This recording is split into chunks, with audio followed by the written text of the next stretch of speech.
The sound of breaking glass shattered the quiet evening in Sonora, California. Just as surely as Eliza Lawson's hopes for a peaceful life had been shattered by her marriage to the town's most respected businessman. The jagged edges of the tumbler now lay scattered across the wooden floor of their pristine Victorian home, a home that concealed secrets as dark as the bruises hidden beneath Eliza's high-necked dresses and long sleeves, even in the sweltering summer heat of 1878. "Look what you've done now," Victor Lawson said, his voice eerily calm as he stepped toward his trembling wife. At 32, Victor had cultivated the perfect image successful banker, church deacon, and charitable community leader. No one would ever suspect the cruelty that lurked behind his charming smile. "Always so clumsy, aren't you, my dear?" Eliza backed away, the familiar chill of fear creeping up her spine despite the warm June evening.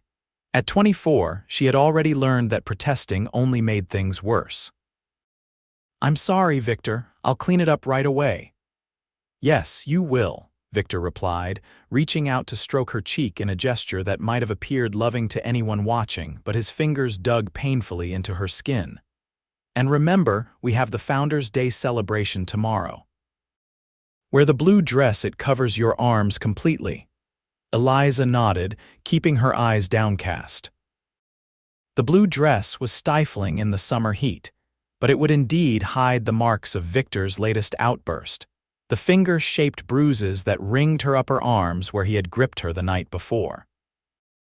3 years ago, Eliza had arrived in Sonora as a hopeful bride, the daughter of a San Francisco merchant who had arranged the match with Victor Lawson, believing he was securing his daughter's future with a respectable, wealthy husband. How could her father have known that the man's public face concealed such darkness? By the time Eliza realized the truth, it was too late. She was trapped in a town where Victor held sway over everyone and everything. The next morning dawned bright and clear, the kind of perfect California day that seemed to mock Eliza's private suffering. She dressed carefully, wincing as the fabric of her dress brushed against fresh bruises. The blue dress, as Victor had demanded, with its high collar and long sleeves. Her honey-blonde hair was arranged in an elegant updo, her face powdered to hide the shadows under her eyes. To the outside world, she would appear as the perfect banker's wife. The Founders' Day celebration filled Sonora's main street with booths, bunting, and the sounds of a brass band. Children darted between adults, their laughter floating on the warm air. Eliza clung to Victor's arm as they made their rounds, accepting compliments and making appropriate small talk. Her smile never reached her eyes, but no one seemed to notice. Or if they did, they attributed it to a delicate constitution, as Victor often explained away her quietness. "Mrs. Lawson, how lovely you look today," Mrs. Whitaker, the mayor's wife, gushed. "Though aren't you warm in that dress? It's nearly 90 degrees today." "Eliza has always been sensitive to the sun," Victor answered before she could speak. "We wouldn't want her delicate skin to burn, would we?" "Oh, of course not," Mrs. Whitaker agreed readily. "How thoughtful of you to be so concerned for your wife's well-being, Mr. Lawson." Eliza's gaze drifted away from the conversation, across the crowded street to where a man she didn't recognize was dismounting from a dusty Palomino horse. He was tall, broad-shouldered, dressed in practical riding clothes rather than Sunday, best clearly not from Sonora. His dark hair curled slightly under the brim of his worn Stetson, and even from a distance, she could see the sun-weathered tan of his face. "Victor, I'm feeling a bit faint from the heat," Eliza murmured, knowing it would give her husband an opportunity to display his concern publicly. "Would you mind if I sat in the shade for a moment?" Victor's fingers tightened briefly on her arm, a warning before his face arranged itself into a mask of husbandly concern. "Of course, my dear. Let me escort you to that bench beneath the oak tree." Once seated, Victor leaned down to whisper in her ear, his breath hot against her skin. "Stay here where I can see you. I'll return in 15 minutes, and I expect to find you exactly where I've left you." Eliza nodded, keeping her eyes downcast until Victor walked away to join a group of businessmen near the bank. Only then did she allow herself a deep breath, savoring the momentary freedom from his presence. "Mind if I sit here, madam?" seems to be the only shade in town not already claimed. The deep voice startled Eliza, and she looked up to find the stranger from the Palomino standing beside the bench, his hat now in his hands. Up close, she could see his eyes were a striking blue, clear and direct in their gaze. "Yes, of course," she replied, shifting slightly to make room. "Much obliged." He sat down, leaving a respectful distance between them. "Name's Isaac Quincy, just rode in from Arizona Territory." "Eliza Lawson," she responded automatically, her voice soft. "Welcome to Sonora, Mr. Quincy. Call me Isaac, please." Mr. Quincy was my father, and he was a much more respectable man than I'll ever be. A smile creased the corners of his eyes, bringing unexpected warmth to his weathered face. Despite herself, Eliza felt a smile tugging at her lips. "What brings you to Sonora, Mr. Isaac?" "Work. I've been hired by the Sierra Mining Company as their new security chief." He stretched his long legs out in front of him. "Though I'd rather be running my own spread someday, city life doesn't suit me much." "No, I imagine it wouldn't," Eliza said, studying him surreptitiously. Everything about Isaac Quincy spoke of the open country from the way he sat, alert and relaxed at the same time, to the quiet confidence in his voice. "How about you, Mrs. Lawson? You look like you'd rather be somewhere else too." His observation was gentle but perceptive. Eliza stiffened, quickly looking toward where Victor stood with the other businessmen. "I'm perfectly content, Mr. Quincy. My husband is the bank manager here. We have a lovely home." Isaac's eyes followed her gaze to Victor, then returned to her face, seeing more than she wished. "I didn't mean any offense, madam." An awkward silence fell between them, broken when a young boy ran up, offering candied apples for sale. Isaac purchased two, offering one to Eliza with a smile. "Thank you, but I shouldn't," she declined, though the sweet treat looked tempting. "Victor, my husband, will be returning shortly." "And he wouldn't approve of you accepting candy from a stranger?" Isaac asked, his tone light but his eyes serious. Before Eliza could respond, she spotted Victor making his way back through the crowd, his expression darkening as he noticed her companion. She stood quickly, smoothing her skirts. "It was pleasant meeting you, Mr. Quincy. Good day." Isaac rose as well, placing his hat back on his head. "Likewise, Mrs. Lawson." He nodded politely as Victor approached, but Eliza could feel the assessing look he gave her husband. "Who was that?" Victor demanded once Isaac had walked away, his fingers digging into Eliza's elbow as he steered her away from the bench. "A newcomer to town." "He works for the mining company," Eliza explained, trying to keep her voice steady. He only sat down to rest for a moment. Victor's grip tightened.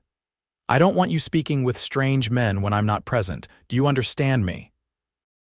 "Yes, Victor," Eliza murmured, feeling the familiar weight of dread settling in her stomach. She knew what would happen once they were home, away from the public eye. Victor never forgave what he perceived as transgressions, and talking to another man, especially one like Isaac Quincy, who carried himself with such easy confidence, was high on his list of unforgivable sins. The remainder of the celebration passed in a blur for Eliza. She smiled when appropriate, spoke when spoken to, and kept close to Victor's side. But she couldn't help noticing Isaac Quincy at various points throughout the day, talking with the mining company officials, watching the shooting competition, and occasionally she was certain watching her. By the time they returned home that evening, Victor's anger had simmered to a dangerous boil. The moment the front door closed behind them, he grabbed Eliza by the shoulders and slammed her against the wall. "What were you thinking, making eyes at that saddled tramp?" He hissed, his face inches from hers.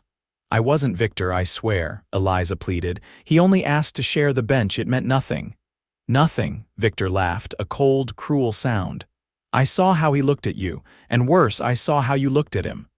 His hand shot up, closing around her throat. "You're my wife. Mine. Do you understand that?" Eliza nodded frantically, tears welling in her eyes as his grip tightened, cutting off her air. Just when spots began dancing before her eyes, he released her throat only to backhand her across the face. The force of the blow sent her crashing to the floor. "Get up and make dinner," Victor ordered, straightening his vest as if nothing had happened. "And wear something with a higher collar tomorrow. I don't want anyone seeing the marks." Eliza struggled to her feet, tasting blood where her lip had split. She moved mechanically to the kitchen, her mind detached from her body as she prepared Victor's meal. This was her life now: pain, fear, and the constant knowledge that no one would believe her if she told the truth about the respected Victor Lawson. The following morning, Eliza rose early as usual, careful not to wake Victor. She dressed in a high-necked dress that concealed the bruises on her throat, applied powder to hide the mark on her cheek, and tied a silk scarf around her neck for good measure. Her movements were stiff from where she'd been thrown against the wall, but she forced herself to move normally as she prepared breakfast. "I'll be working late tonight," Victor informed her as he finished his coffee. "The mining company needs financing documents prepared for their expansion." He stood, brushing invisible lint from his immaculate suit. "Have dinner ready by 8, and Eliza," his voice hardened, "stay home today. I don't want you wandering around town while I'm busy." "Yes, Victor," she responded automatically, keeping her eyes on her plate. After he left, the silence of the house seemed to press in on her. Eliza moved through her morning chores, methodically washing dishes, sweeping floors, mending clothes, but by noon, the walls felt as though they were closing in. Despite Victor's orders, she needed fresh air, just for a moment. Telling herself she would only go as far as the garden, Eliza stepped out the back door into the sunshine. Their yard was small but private, enclosed by a wooden fence and lined with rose bushes that Eliza had planted in a futile attempt to create beauty in her prison. She knelt beside them now, touching the velvety petals of a red bloom and inhaling its sweet scent. "Those are mighty pretty roses, Mrs. Lawson," Eliza gasped, nearly falling backward as she turned to find Isaac Quincy standing on the other side of the fence. He had removed his hat, holding it respectfully at his side, but his eyes were sharp as they took in her appearance. "Mr. Quincy, you startled me," she exclaimed, automatically reaching to ensure her scarf was still in place. "What are you doing here?" "Passing by on my way to the mining office," he explained, though his route made little sense. The mining company offices were on the other side of town. "Thought I recognized you in the garden." His eyes narrowed slightly as they lingered on her face. "That's quite a bruise you're trying to hide there, Mrs. Lawson." Eliza's hand flew to her cheek, where the powder must have worn thin in the heat. I fell against the door frame yesterday evening. I'm terribly clumsy, I'm afraid." Isaac said nothing for a long moment, his blue eyes steady on hers. "You know, it's strange," he finally said, his voice deliberately casual. "In my experience, clumsy folks tend to have bruises on their shins, their knees, maybe their elbows, not perfect handprints on their throats." Eliza's heart pounded as her hand instinctively went to the scarf at her neck. "You're being ridiculous, Mr. Quincy, and inappropriate. I think you should leave." "I should," he agreed, but didn't move. "Before I go, though, I want you to know something, Mrs. Lawson. I've seen what happens when good people stay silent about bad things. Sometimes folks need help, even when they can't ask for it." "You don't know what you're talking about," Eliza whispered, though tears threatened to spill from her eyes. "Please, just go." Isaac placed his hat back on his head, but before turning away, he said softly, "If you ever need help, I'm staying at the boarding house on Pine Street, room 7. With a respectful nod, he walked away, leaving Eliza trembling in the garden. That night, Victor returned home in a foul mood. The mining company had changed its requirements, forcing him to redo hours of work. He found fault with everything. Dinner was overcooked, the house wasn't clean enough, Eliza's hair was unkempt. By bedtime, she had fresh bruises to add to the collection, and a deep cut on her forearm where he had pushed her into the corner of the dresser. For 3 days, Eliza remained confined to the house, venturing out only to hang laundry or tend her roses. Each time she stepped into the garden, she found herself glancing toward the street, half expecting, half dreading to see Isaac Quincy's tall figure. But he didn't reappear, and Eliza told herself it was for the best. What could he do anyway? No one had ever believed her before. On the fourth day, Victor announced that they would be attending a dinner at Mayor Whitaker's home that evening. "The mining executives will be there," he explained as he adjusted his tie in the mirror. "It's important that we make a good impression." His eyes narrowed as they met Eliza's in the reflection. "Wear the green dress with the lace collar and make sure your hair covers that bruise on your neck." The Whitakers' home was the grandest in Sonora, a testament to the wealth that gold had brought to the region. Crystal chandeliers cast warm light over the gathered guests, the elite of Sonora society, along with the visiting mining executives. Eliza clung to Victor's arm, her practiced smile fixed in place as they made their rounds. "Mrs. Lawson, how lovely to see you, Mrs." Whitaker exclaimed, ere kissing Eliza's cheeks. "You've been scarce around town lately. Not unwell, I hope?" "Just busy with household matters," Eliza replied, the lie coming easily after years of practice. "Well, you must meet our guests of honor. The Sierra Mining Company is bringing such prosperity to our little town."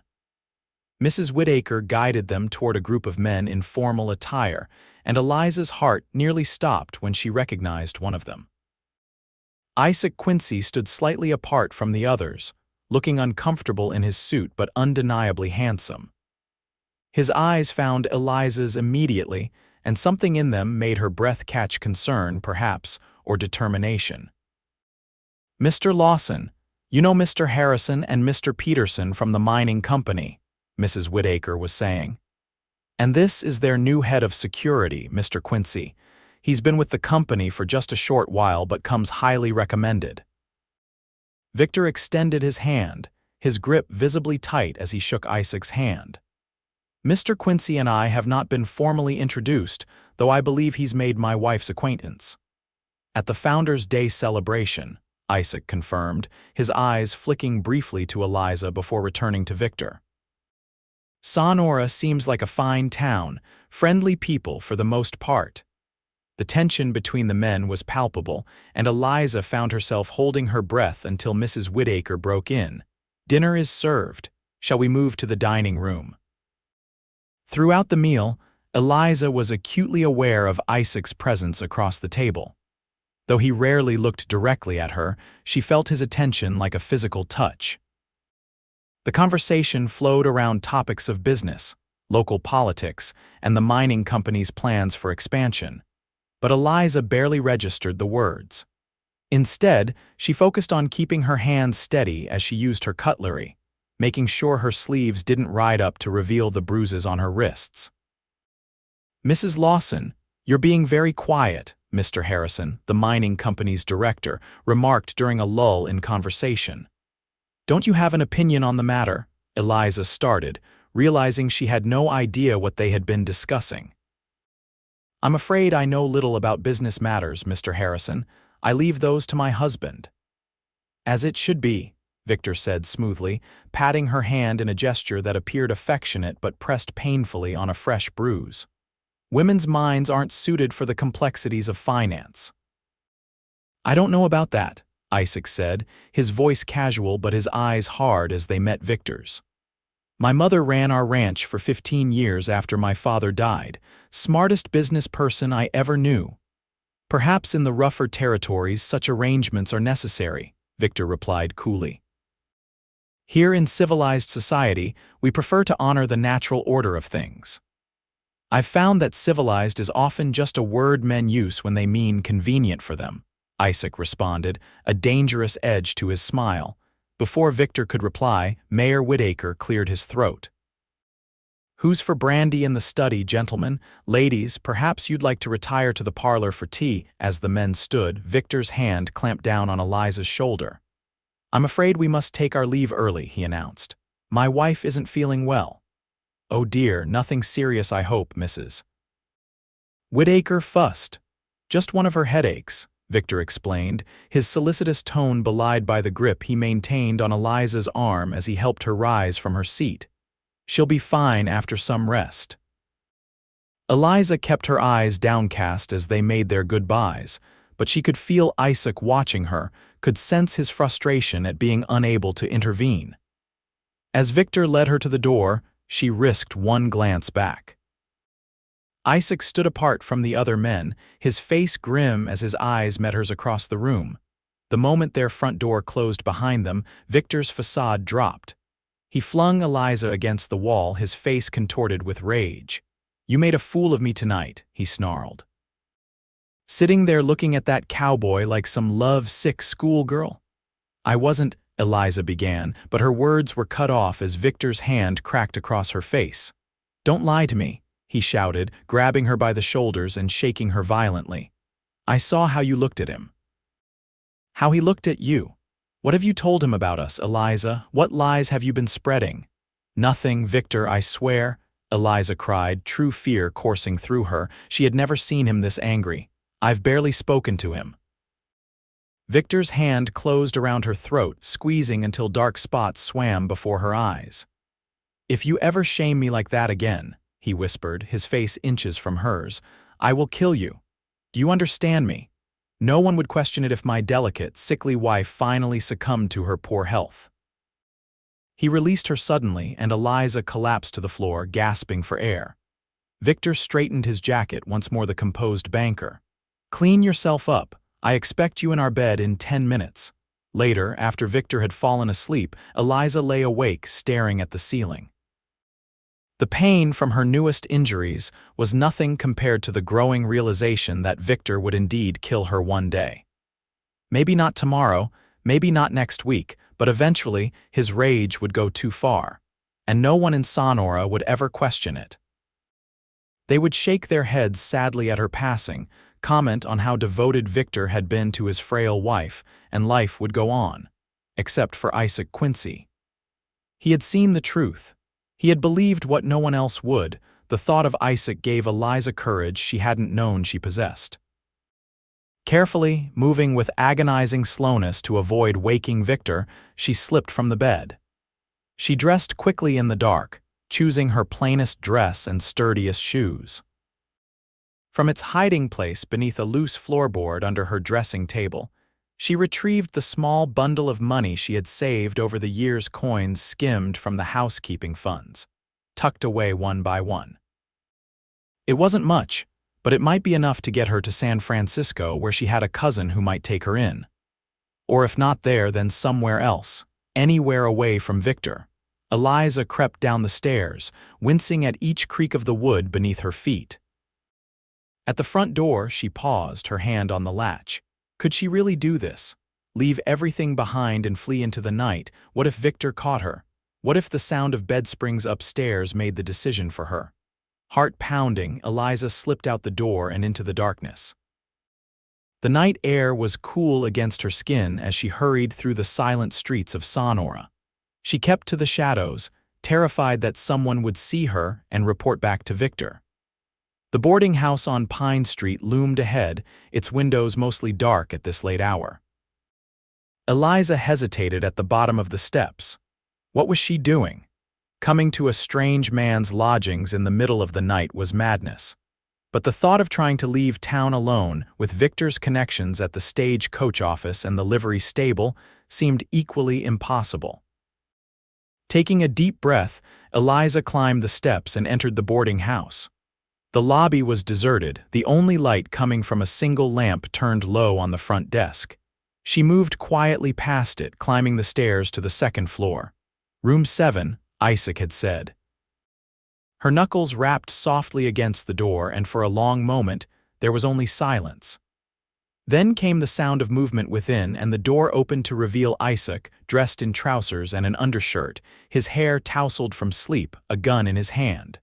"Mrs. Lawson," he said in disbelief, quickly tucking the weapon into his waistband.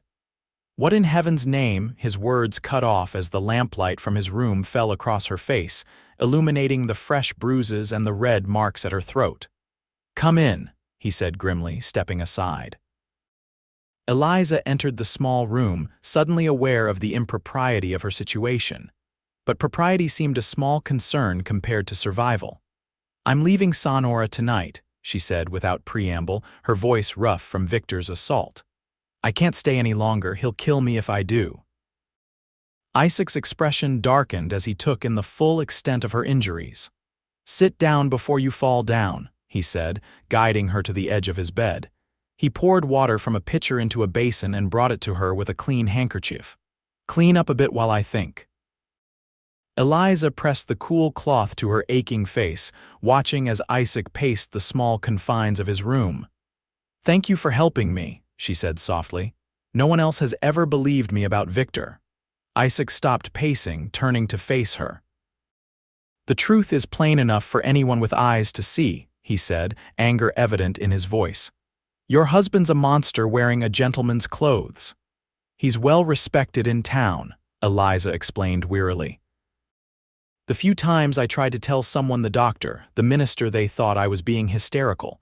Victor convinced them I was unstable, prone to delusions." "Where were you planning to go?" Isaac asked, returning to practical matters. "San Francisco, maybe. I have a cousin there." Eliza twisted the wet handkerchief in her hands. "I have some money saved, not much but enough for a stagecoach ticket, I think." Isaac shook his head. "The stagecoach is too risky. Victor would have the driver stop before you got 10 miles out of town."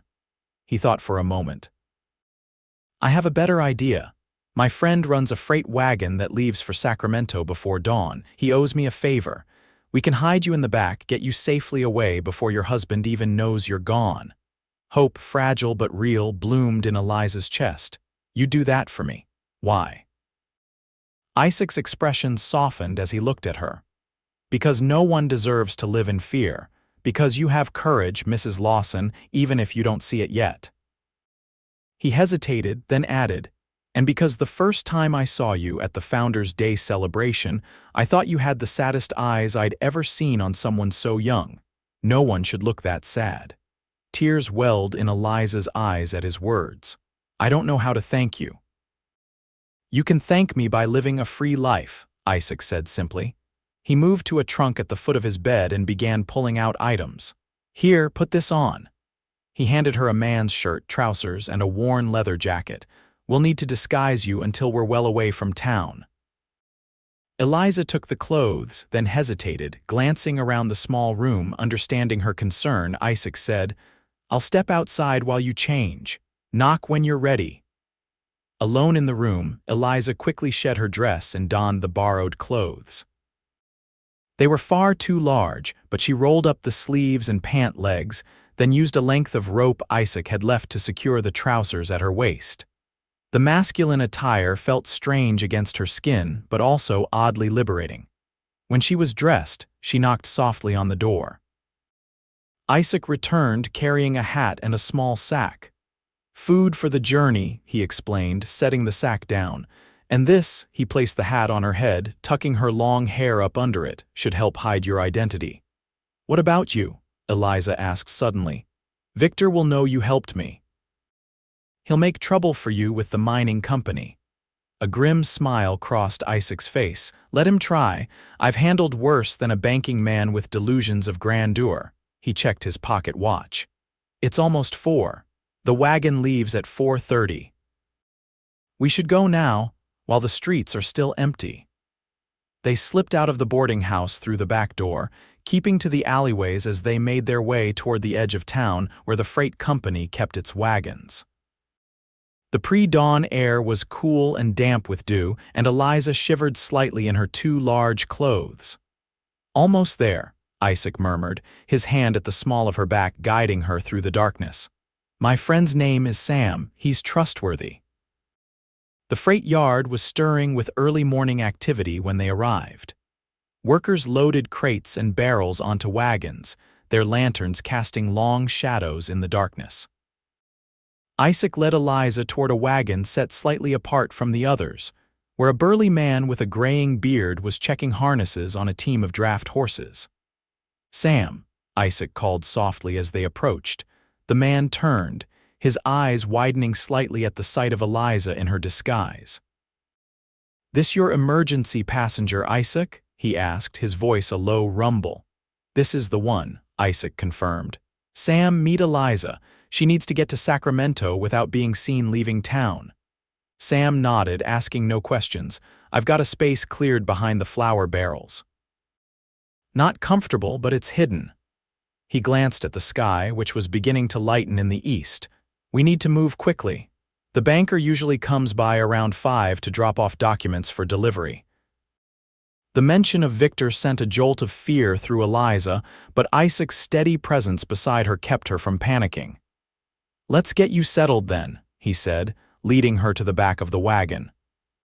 The space behind the flour barrels was indeed cramped, barely large enough for Eliza to sit with her knees drawn up to her chest. Sam handed her a rough blanket. "For warmth, and to cover yourself if anyone looks in the back," he explained. "Stay quiet until I give the all-clear once we're well out of town." Eliza nodded, suddenly overcome with the reality of what she was doing. "I don't know how to thank you both," she whispered. "Just stay safe," Sam said gruffly, then moved back to the front of the wagon to finish his preparations. Isaac knelt beside the wagon, his face level with Eliza's.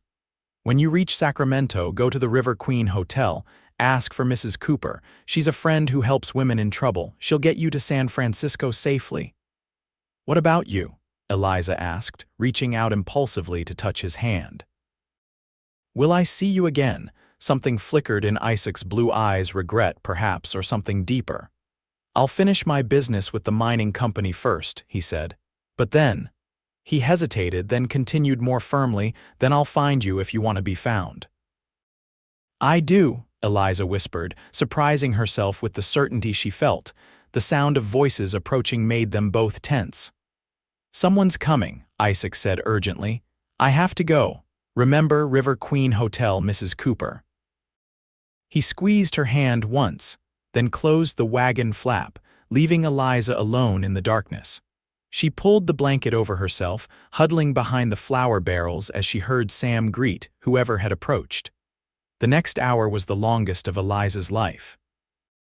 She strained to hear the conversations outside the wagon, terrified that Victor had somehow discovered her absence already.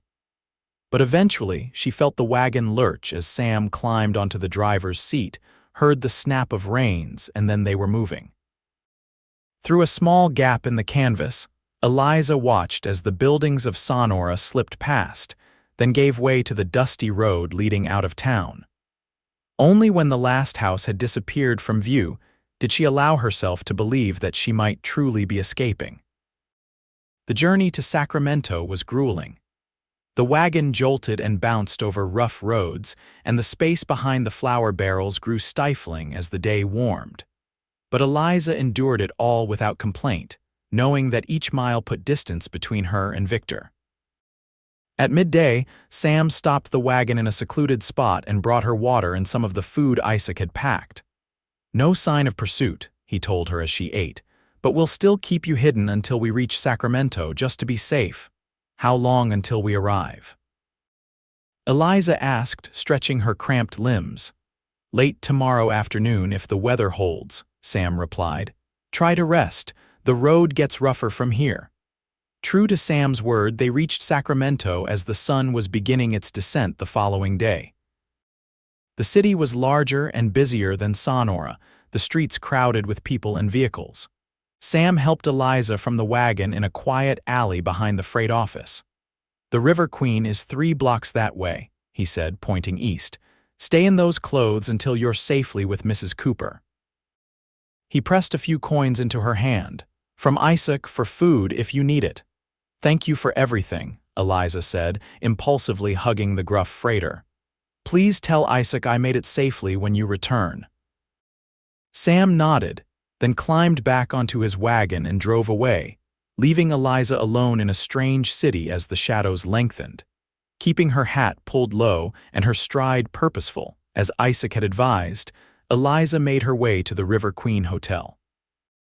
It was a respectable establishment, neither too opulent nor too shabby, catering to merchants and their families rather than the rowdy elements of Sacramento society. At the front desk, Eliza cleared her throat and pitched her voice low. "I'm looking for Mrs. Cooper," she said to the clerk. "I was told she might be able to help me."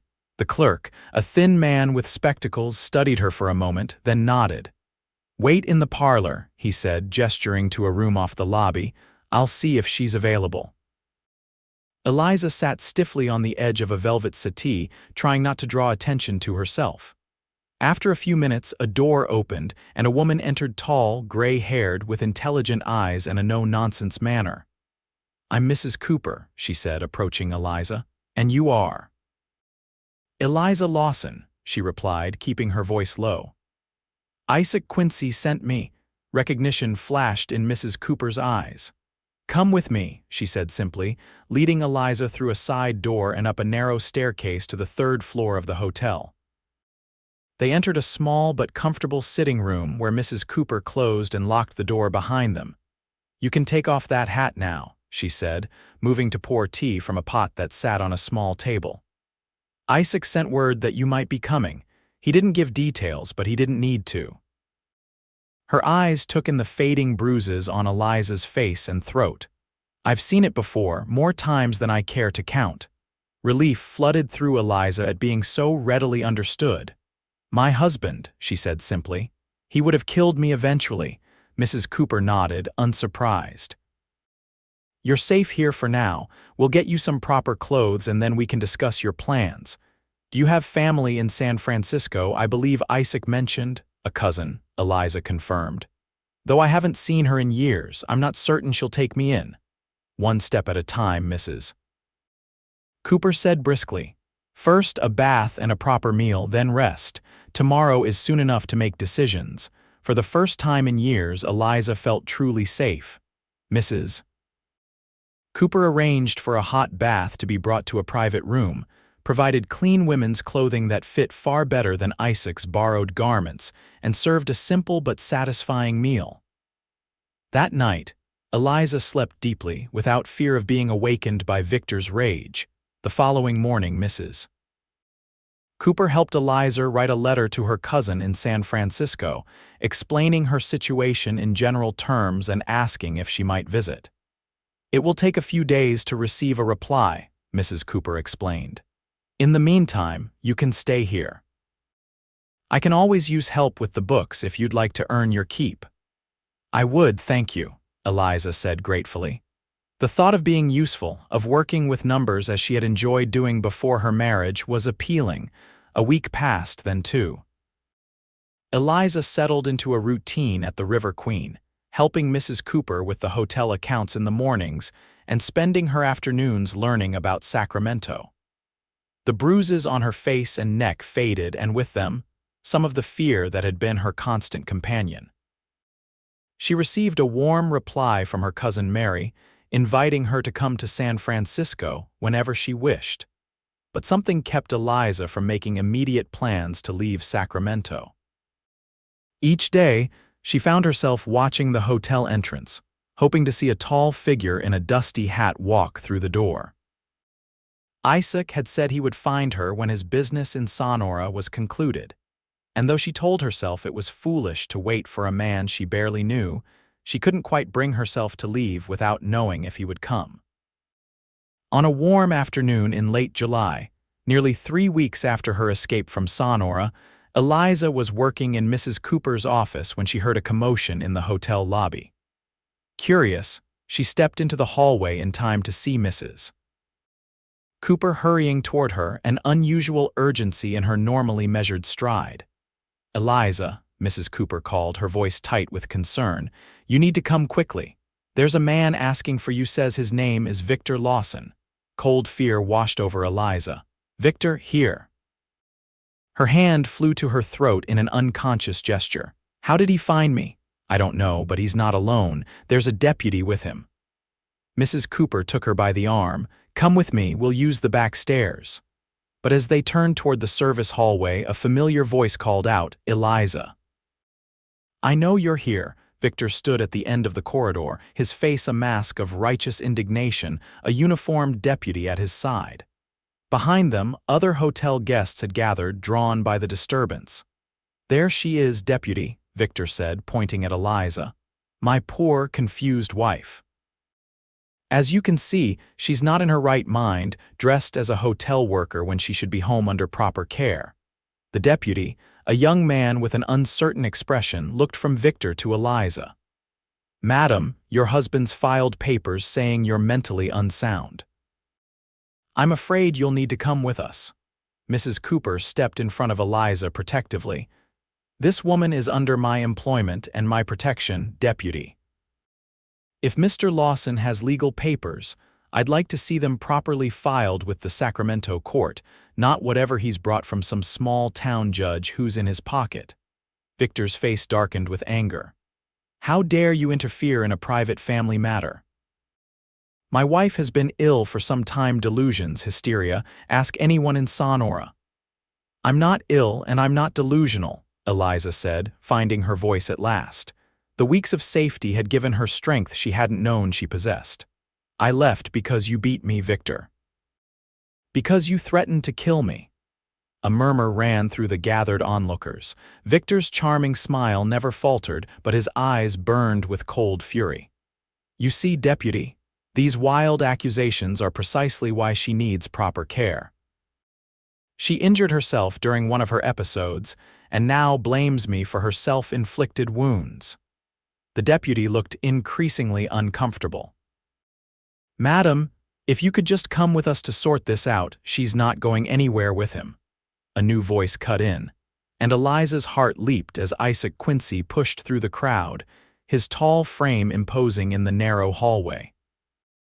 His eyes found Eliza first, relief evident in his expression before he turned his attention to Victor and the deputy. "Mr. Quincy," Victor said coldly, "I might have known you'd be involved in this sordid affair. Kidnapping a man's wife is a serious offense." "No more serious than the offense of beating a woman until she fears for her life," Isaac replied, his voice level but dangerous. "Deputy, before you make any decisions, you might want to hear what I have to say, and what these folks have to say as well." He gestured behind him, where two more figures had appeared: Sam the freighter and, to Eliza's shock, Dr. Winters from Sonora. "Dr. Winters?" Victor's composure slipped for the first time. "What are you doing here?" The elderly doctor stepped forward, his expression grave. "Doing what I should have done years ago, Mr. Lawson, telling the truth." He turned to the deputy. "I've been the physician in Sonora for 30 years. I've treated Mrs. Lawson many times for injuries that I knew, though I shamefully ignored the knowledge, were not accidental or self-inflicted." "This is absurd," Victor blustered. "You never said any such thing before." "No, I didn't," Dr. Winters agreed, regret heavy in his voice. "I allowed myself to be convinced by your position in town, by your donations to the hospital, that I must be mistaken. It wasn't until Mr. Quincy came to me with evidence." "Evidence?" Victor interrupted, his face paling slightly. Isaac stepped forward. "Your housekeeper, Mrs. Lawson. After you left for Sacramento, she was concerned about what might have happened to her mistress. She showed me the bloodstains on the bedroom floor that she'd been ordered to clean up. She told me about the screams she'd heard at night, the broken furniture, the bruises she'd seen, and she wasn't the only one." He looked at Eliza. "Once one person spoke up, others found their courage too." The deputy turned to Victor, whose handsome face had twisted into an ugly mask of rage. "Mr. Lawson, I think you'd better come with me to the sheriff's office to address these allegations." "This is outrageous," Victor shouted. "She's my wife, I have rights." "Not to beat her half to death, you don't," the deputy said firmly, his indecision replaced with resolve. He took Victor by the arm. "Come along now, sir." As the deputy led a protesting Victor away, the gathered crowd dispersed, leaving Eliza standing with Isaac, Dr. Winters, Mrs. Cooper, and Sam in the suddenly quiet hallway. "Are you all right?" Isaac asked Eliza softly, his blue eyes searching her face. Eliza nodded, still trying to process what had just happened. "You went back to Sonora, you gathered evidence?" "I couldn't leave it unfinished," Isaac explained. "Couldn't leave you looking over your shoulder for the rest of your life." He hesitated, then added, "I made a promise to find you when my business was concluded. That business included making sure Victor Lawson could never hurt you again, Doctor." Winters stepped forward, his aged face creased with remorse. "Mrs. Lawson, I owe you the deepest apology. I failed in my duty as a physician and as a decent human being. I should have believed you, should have helped you." "You're helping now," Eliza said gently, touched by the old man's genuine regret. "That counts for something." Mrs. Cooper cleared her throat. "Perhaps we should continue this conversation somewhere more private. My sitting room, I think." She led the way upstairs, where Sam and Dr. Winters recounted how Isaac had returned to Sonora and methodically gathered testimonies from people who had witnessed Victor's cruelty, but had remained silent out of fear or misplaced respect. "The mayor's wife was the most surprising," Sam said, accepting a cup of tea from Mrs. Cooper. "Turns out she'd seen him grab you pretty rough at church once, but convinced herself it wasn't her business. Once I had enough evidence, I took it to the county sheriff," Isaac explained.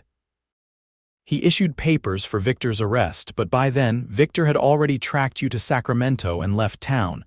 We followed as quickly as we could." "What happens now?" Eliza asked, the question directed at no one in particular.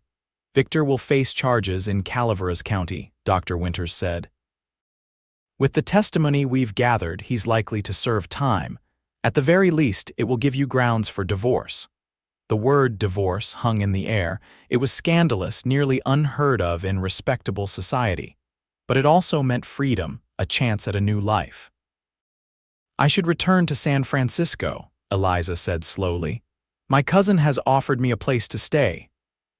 "Is that what you want?" Isaac asked, his voice carefully neutral. Eliza looked at him, really looked at this man who had risked so much to help a woman he barely knew. In his weathered face, she saw kindness, strength, and something that made her heart beat faster. "I don't know what I want yet," she admitted honestly. "For so long, all I could think about was escaping. I never dared think about what might come after." Isaac nodded, understanding in his eyes. "Then take the time you need. There's no rush to decide anything." After Dr. Winters and Sam had taken their leave, with promises to return the next day to discuss the legal proceedings against Victor, Mrs. Cooper tactfully excused herself, leaving Isaac and Eliza alone in the sitting room. "Thank you," Eliza said simply, "for believing me when no one else would, for everything you've done." Isaac moved to stand by the window, looking out at the Sacramento street below. "You don't need to thank me for seeing what was right in front of my eyes," he said. "I only wish I'd been able to help sooner." "Why did you help me?" Eliza asked, moving to stand beside him. "Truly, you didn't know me, you had no obligation." Isaac was quiet for a long moment before answering. "My sister," he finally said, his voice low. "She married a man like your Victor, charming in public, cruel behind closed doors. No one believed her either, not even me, not at first." His hands gripped the windowsill. "By the time I realized the truth, it was too late. He killed her." Eliza's hand covered his instinctively. "I'm so sorry," she whispered. "It was 10 years ago," Isaac said. "I was young, still a boy really, but I swore then that if I ever saw those signs again, I wouldn't stay silent, wouldn't look the other way." He turned to face her, his blue eyes intense. "When I saw you at that celebration, with your sad eyes and your careful movements, I knew. And when I saw the bruises in your garden that day, I was certain." "You saved my life," Eliza said softly. "You saved yourself," Isaac corrected her. "You found the courage to leave." "All I did was help a bit along the way." They stood in silence for a moment, close enough that Eliza could feel the warmth radiating from his body. "What will you do now?" she asked. "Return to the mining company?" Isaac shook his head. "I've given my notice." "The security job was only temporary anyway. I've been saving to buy a small ranch, maybe in the northern part of the state, somewhere with good grass and clear streams." A smile touched his lips. "Somewhere peaceful." "It sounds lovely," Eliza said, and meant it. After years in Victor's oppressive household, the thought of open spaces and freedom was intoxicating. "It could be," Isaac agreed, his eyes still on hers. "Eliza, I know we barely know each other, and you've just escaped one terrible situation. The last thing you need is a man making demands or expectations. but I want you to know." He paused, choosing his words carefully. "If you ever want to see that ranch, or if you just want a friend to talk to, I'll be there." The sincerity in his voice touched something deep within Eliza. For the first time in years, she felt a flicker of hope for the future, not just freedom from fear, but the possibility of happiness. "I'd like that," she said simply. "Very much." The next few weeks were a whirlwind of legal proceedings and difficult decisions. Victor remained in custody, his veneer of respectability crumbling as more witnesses came forward with accounts of his violent temper and cruel behavior. With the evidence mounting against him, the prosecutor was confident of a conviction that would send him to prison for several years. Meanwhile, Eliza filed for divorce, a scandalous step, but one supported by the unusual circumstances. Dr. Winters testified on her behalf, as did several other residents of Sonora who had finally found the courage to speak the truth they had long ignored. Throughout it all, Isaac remained in Sacramento, a steady presence Eliza found herself increasingly relying on. They spent long evenings talking, getting to know each other beyond the dramatic circumstances of their meeting.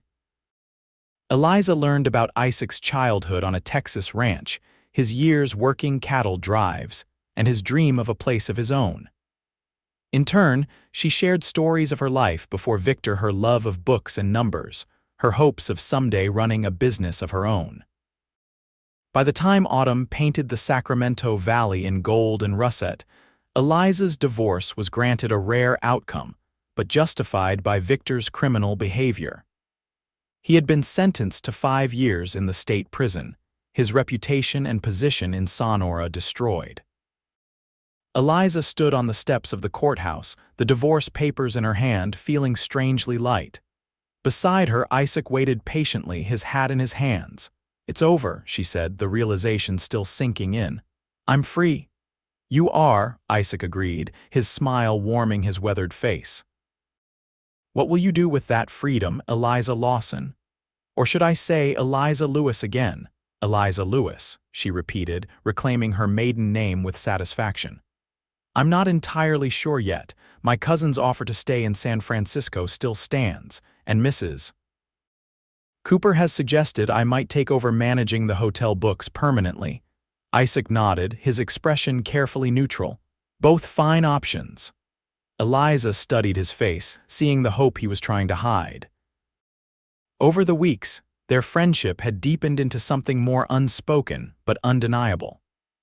The way his eyes followed her, the brush of his hand against hers, the conversations that stretched late into the night, all spoke of feelings beyond simple friendship. "There's a third option I've been considering," she said, gathering her courage. "I hear there's a ranch up north that might need someone who's good with numbers, someone to help make it a success." Hope blazed in Isaac's blue eyes. "Is that so? And would this person with the numbers skills be interested in more than just a business arrangement?" "She might," Eliza said softly. "If the rancher in question were patient enough to let her find her way slowly. She's been hurt before, you see." Isaac reached out, taking her hand in his. "I reckon this rancher would wait as long as necessary," he said, his voice rough with emotion. "He thinks she's worth waiting for." 3 months later, on a crisp December morning, Eliza stood on the porch of a small but sturdy cabin, looking out over the rolling meadows of what was now the Quincy Ranch. Snow dusted the distant mountains, and closer at hand, a small herd of cattle grazed peacefully in the winter pasture. Inside the cabin, Isaac was building up the fire against the morning chill. They had been married 2 weeks earlier in a simple ceremony in Sacramento, with Mrs. Cooper, Sam, Dr. Winters, and Eliza's cousin Mary as witnesses. Now they were settling into their new life together. The ranch was modest, but held promise: good water, fertile soil, and enough grazing land for the small herd Isaac had purchased with his savings and Eliza's contribution from the sale of her jewelry. The cabin was snug, with a kitchen Eliza had organized to her liking and a small office where she kept the ranch accounts with meticulous care. It wasn't always easy. Sometimes Eliza woke in the night, heart pounding from nightmares of Victor's rage. Sometimes a sudden movement from Isaac made her flinch involuntarily, a reflex born of years of fear. But unlike Victor, Isaac understood. He never pushed, never demanded, simply offered his steady presence and unwavering belief in her strength. And there were wonderful moments 2 mornings like this one, watching the sun rise over their land. Evenings by the fire, reading aloud to each other from treasured books. The feel of Isaac's arms around her, gentle but strong, as they learned to love each other with patience and tenderness. The door opened behind her and Isaac stepped out onto the porch, 2 steaming cups of coffee in his hands. "Penny for your thoughts," he said, handing her one of the cups. Eliza smiled up at him, at this man who had believed her when no one else would. "I was thinking about Bruises," she said. Isaac's brow furrowed with concern. "Bruises, how they fade," Eliza explained. "How the body heals itself given time and care." She reached up to touch his cheek, a gesture that once would have been unthinkable in her fear-filled marriage. "And how some people can see the bruises that others pretend not to notice," understanding softened Isaac's expression. "I'm glad I saw," he said simply. "So am I," Eliza replied. "It changed everything." They stood together in comfortable silence, watching as the sun rose higher over their ranch, their home. In the distance, a rider approached, probably one of the neighboring ranchers coming to welcome the newcomers or offer assistance with winter preparations. There would be challenges ahead: harsh weather, the difficulties of building a profitable ranch, the occasional whispers about Eliza's scandalous divorce, but they would face them together. Eliza leaned against Isaac's solid warmth, remembering the frightened woman who had fled Sonora in the back of a freight wagon. She had come so far since then, not just in distance but in healing and strength. And beside her stood the man who had made it possible, not by rescuing her, though he had helped, but by seeing her truth and believing in her courage to save herself. "I love you," she said, the words still new and precious between them. Isaac's arm tightened around her shoulders. "I love you too, Eliza Quincy." Her new name, freely chosen this time, felt right in a way Mrs. Lawson never had. As they turned to greet their approaching neighbor, Eliza felt the final shadows of her past recede before the brightness of her future, a future built on trust, respect, and love that had begun the moment someone finally believed her truth.